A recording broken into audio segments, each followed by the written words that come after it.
सतयुग की बात है। महाराज ऋषभ देव ने अपना राज्य अपने दोनों पुत्रों भरत और बाहुबली में विभाजित कर दिया था ताकि उनमें कोई कलह न हो। भरत ज्येष्ठ थे और बाहुबली छोटे। दोनों ही वीर, साहसी और पराक्रमी थे, परंतु दोनों के विचारों में महान अंतर था। भरत महत्वाकांक्षी थे, जबकि बाहुबली भक्तिमान एवं संतोष प्रिय थे।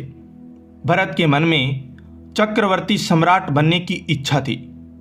अपने पराक्रम तथा शक्तिशाली सेना के बल पर एक एक करके वे सभी राज्यों को अपने अधीन कर चुके थे।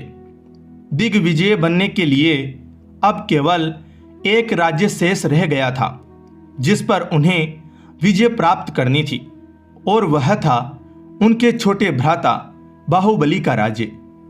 यदि सम्राट भरत अपने छोटे भाई बाहुबली को बुलाकर यह कहते कि चूंकि उन्होंने भारत के सभी राज्यों पर विजय प्राप्त कर ली है, अतः वे अब चक्रवर्ती सम्राट हैं और इस उपलक्ष्य में उनका विचार एक महान यज्ञ करने का है, तो बाहुबली को शायद इसमें कोई आपत्ति न होती, क्योंकि वे भरत का बहुत आदर करते थे।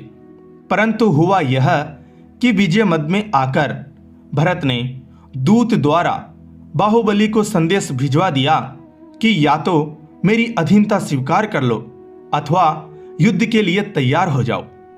भरत द्वारा दूत का भेजा जाना और इस प्रकार की धमकी देना बाहुबली को बहुत बुरा लगा।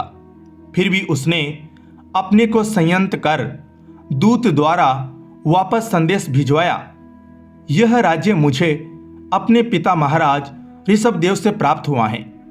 आप मेरे ज्येष्ठ भ्राता हैं, इस नाते मैं आपका सम्मान करता हूं, परंतु आप इस राज्य पर कुदृष्टि न डालें।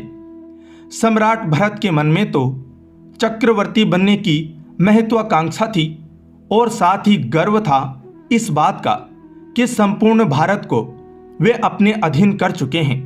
अतः छोटे भ्राता बाहुबली का उत्तर सुनकर वे क्रोध से भड़क उठे।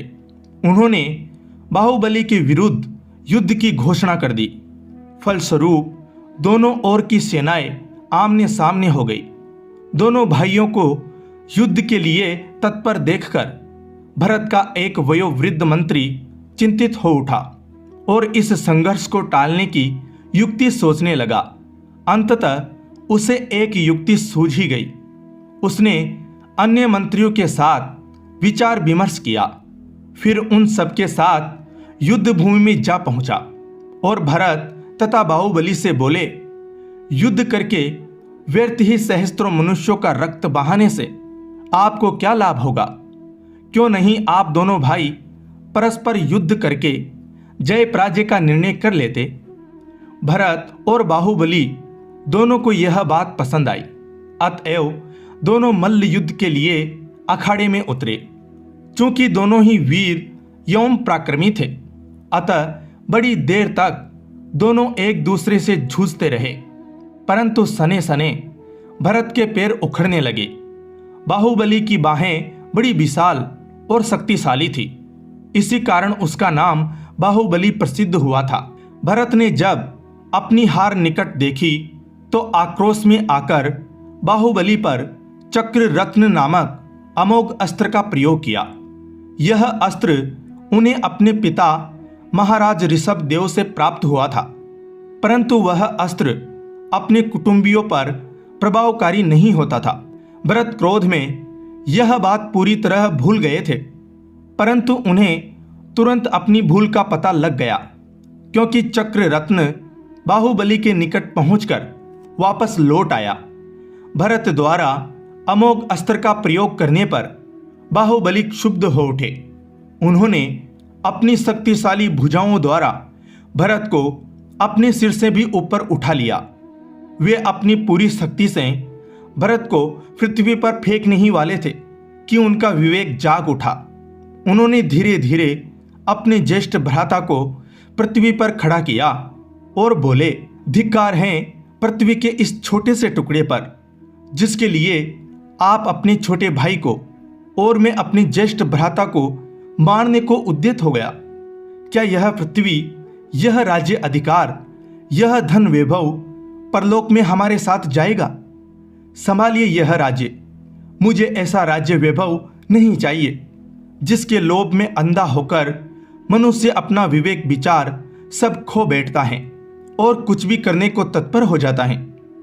बाहुबली ने केवल राज्य का ही नहीं, संसार का भी त्याग कर दिया और सद्गुरु शरणागत होकर तथा उनसे दीक्षित होकर भक्ति मार्ग पर चल पड़े। किंतु ऐसा विवेक क्या प्रत्येक व्यक्ति को होता है? नहीं, कदापि नहीं।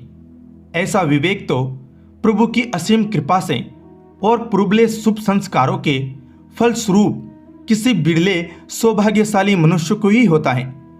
अन्यथा आम संसारी मनुष्य तो धन जायदाद के लिए निकटतम संबंधी तक का खून बहाने से भी नहीं हिचकिचाते। समाचार पत्रों में प्राय इस प्रकार के समाचार पढ़ने को मिलते रहते हैं कि संपत्ति पर अधिकार करने के सिलसिले में भाई भाई में झगड़ा हो गया। धन संपत्ति के लोभ में लोग इस तथ्य को पूरी तरह भूल जाते हैं कि हम इस संसार में मात्र कुछ दिनों के मेहमान हैं। काल ने जब झपट्टा मारा तो पलक झपकते ही सब कुछ पराया हो जाएगा। यहां से जाते समय तो कुछ भी साथ न जाएगा। इसीलिए सत्पुरुष हर समय मनुष्य को सावधान करते रहते हैं और उपदेश देते रहते हैं कि हम जाने थे खाएंगे, बहु जमीन बहु माल, जो का त्यों ही रह गया, पकड़ी ले गया काल। जात सबन कह देखिया, कहे कबीर पुकार, चेता होहूं तो चेती ल्यो, रेन दिवस चले धार। कबीर सो धन संचिए, जो आगे को होए, शीस उठाए गांठरी, जात न देखा कोई। अर्थात परम संत श्री कबीर साहिब जी फरमाते हैं कि आम संसारी मनुष्य तो यही समझते हैं कि हम अधिक से अधिक भूमि पर अधिकार करेंगे और अधिक से अधिक पदार्थों का उपभोग करेंगे, परंतु वह यह बात भूल जाते हैं कि जब काल पकड़कर ले गया तो सब कुछ जो का त्यों धरा रह जाएगा, तब कुछ भी साथ न जाएगा। पुनः फरमाते हैं कि सभी यहां से जाते ही दिखाई पड़ रहे हैं। काल की तेज धार रात दिन चल रही है, इसलिए समझदारी इसी में है कि अभी से चेत लो। पुनः फरमाते हैं कि यदि धन संपदा एकत्र करनी ही है तो वह धन संपदा एकत्र करो जो परलोक में साथ जाए। सांसारिक धन संपदा एकत्र करने से क्या लाभ, क्योंकि सांसारिक धन की गठरी बांधकर अपने साथ ले जाते हमने आज तक किसी को नहीं देखा। वह धन कौन सा है जो साथ जाता और परलोक में काम आता है? वो है प्रभु नाम और प्रभु भक्ति का धन। तो दोस्तों, कहानी आपको अच्छी लगी हो तो लाइक, शेयर और चैनल को सब्सक्राइब करें। धन्यवाद।